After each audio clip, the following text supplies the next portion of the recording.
All of a sudden, one day you stop texting them when you were consistent the whole time. All of a sudden, you're a little cold. You don't give them a reason, but you're cold, not too cold, but enough for them to notice that you've been cold the last week, right?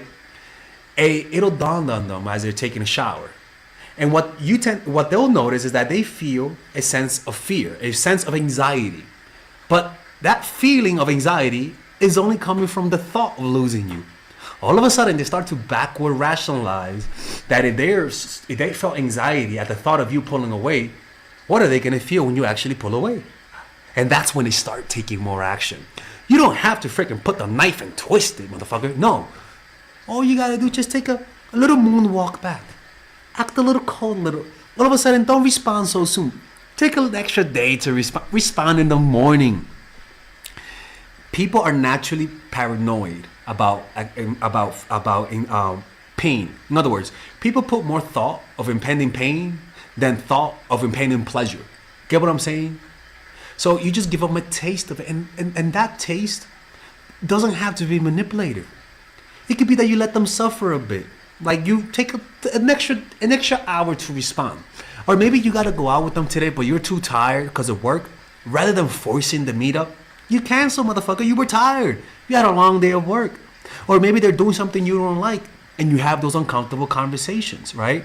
Maybe an argument maybe you guys have an argument, and the argument makes you want some distance, right? For example, me, if I argue with you, I'm going to want a little bit of distance, right? For example, there was this one girl who was 20 minutes late to our meetup. No, 30. And I was mad, not because of her, but because of the whole day. And she was like, Alexis, are you mad? And I'm like, yeah, but give me a few minutes so I can cool down, because, man, you were fucking late. She was like, okay. And on the whole Uber ride, I was quiet, letting myself cool down. She was like, you good? I was like, yo, like, just give me a second, man. Like, Jesus Christ, like, give me a second. Let me cool down a little bit, right? 20 minutes later, I was back to normal. But that thing that I did, I wasn't being manipulated, but I wanted space. And naturally, they take that personally. They internalize it, and they start saying, what can I do to make him happier? It's not manipulated. This is actually something that, if they're healthy, they're also going to want space from you. And you're also going to be on the receiving end of this. And you're also going to end up liking them more. This is not a bad thing, people. You get what I'm saying? It's not a bad thing. So having your own personal boundaries, having things to do, right? Your desire for space, your desire to have your own life sometimes, your desire to spend time on your own will offend them. It will offend them. But also, it'll make them respect you.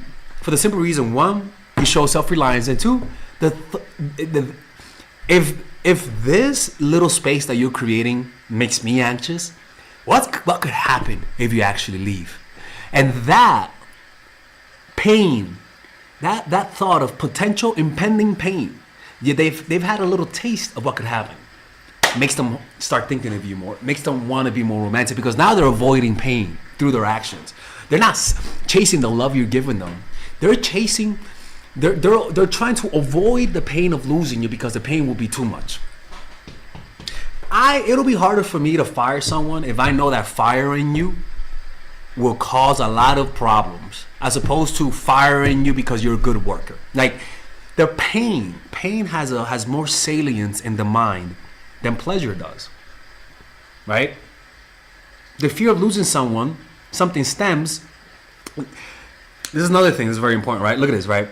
There's another reason why this is so powerful. Psychological weight of losses. And it says this: the fear of losing something stems from the perceived negative consequences associated with the loss.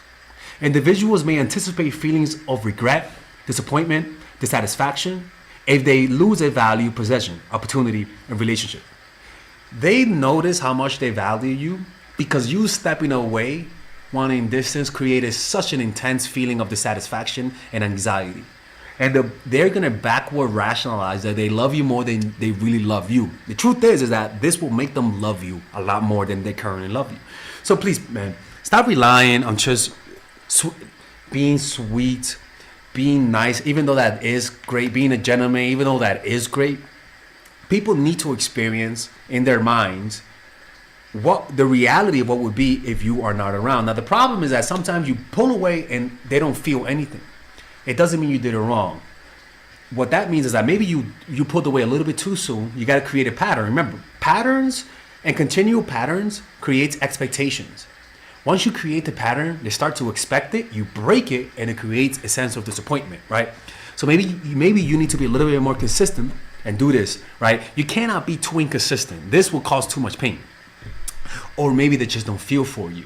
So either way, this reveals everything. This reveals how they feel, and this reveals how you feel about them, right? Because if you do this and they don't bat an eye, what does that say? It doesn't mean it didn't work. It just means that they don't give a fuck to care. But all I'm trying to do is reframe pain. Too many people see pain as manipulative. Too many people see pain as something dark and evil. Inflicting pain is a part of life. And they can never truly know how much they truly love you unless they realize how much pain they'll be in if you leave them. And we all know that when we love someone, them pulling away just a little bit ruins our day. Ruin their day. They have other days left. In fact, if you ruin their day, if they see you the next day, you'll make their day. It'll equal out. Yeah, same shit. People are like, oh my God, Father Alex is evil. Get up, Melissa. Oh, this is abuse. I'm sorry, man. This is because Melissa's a girl. I can't be hitting them. Sorry. Shut up, Tyrone. Anyways, man. Hopefully you guys enjoyed this video. If you guys want to work with me one-on-one, a one-on-one session, a private one-on-one session, book a private phone call on the description down below where it says work with me one-on-one, and I'll see you guys. All right, if you guys enjoy these videos about stoicism, dating, relationships, self-help, moving up in life, I would recommend you guys check out some of my courses that I have for sale. These courses are courses for men and women. For example, Nice Girl, Nice Guy is a course about how to become more assertive. Natural Chemistry is a course for women that I have on how to develop strong relationships. Dark Game is a controversial course that I have for guys on how to attract women in their life and keep it. It's not as dark as it seems, but we do talk about some dark psychology in here. Psychological Game of Attraction is a course that we made for women who are single. And as you see, we have a course about how to develop charisma, emotional mastery, which is a course about how to develop a meditation practice and how to improve your emotional life, to become more resilient, to not let rejection hit you so hard, to be able to bounce back from failure. I have a course called Nice Guy, which is a course for guys who are single and guys who want to be able to develop more assertiveness training, right? Most of these courses come at $99. And there you can also purchase the bundle where you guys can purchase all of the courses in one go at a discounted rate, right? We have a bundle for women and a bundle for men. So click in the description down below to check them out. You can browse around and see the courses that you like. And if you don't like them, you guys can ask for a 30-day money-back guarantee, and I'll give you guys the money back, okay? And in fact, we actually have a new one for women right now we're developing. It's called The Feminine Woman. So if you're a woman watching, this course is specifically to help women become more feminine, to embrace their feminine while embracing their masculine energy. And I'm actually going to make a course for that, like that for men, which is called the Masculine Man, which is a course on how to develop masculinity and develop masculine energy, to attract women in your life, to attract business success in your life, to be able to be better socializing, to read people better. It's truly an all-around course. So if you guys want to check out those courses, click on the description down below where it says purchase the courses, and I'll see you guys inside. Bye-bye.